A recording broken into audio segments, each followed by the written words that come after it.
Head to the Dollar Tree and grab one of these Christmas bells and a long craft board of your choice. We're going to start off with the bell, remove the loop, and then we're going to go ahead and mark the bell halfway down each side. I wanted to do this because I'm going to cut it in half.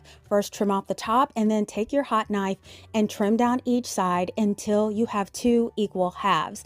Now we're going to paint these, and I'm going to use some white spray paint and set those to the side to dry.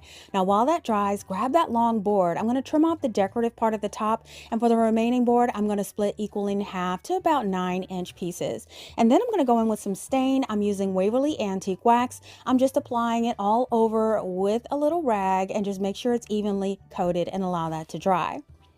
So once it's dry, I needed to drill 2 holes at the top, and these are to hang it with a hang string. And once those are drilled, just add some jute twine in each one of the holes and tie a knot on the end. And now you have a way to hang these boards up.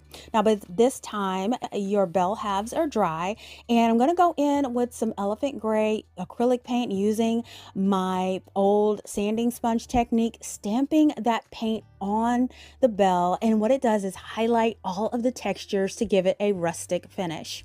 Once that dries, we can add it to the boards. I am using some wood hot glue to apply this. Of course, you can use E6000 or other adhesive, and just apply one to each one of the boards. Now this is completely optional, but I did tie 2 finger bows to put at the bottom of each one, and you don't have to add these. These is just an accent I wanted to add.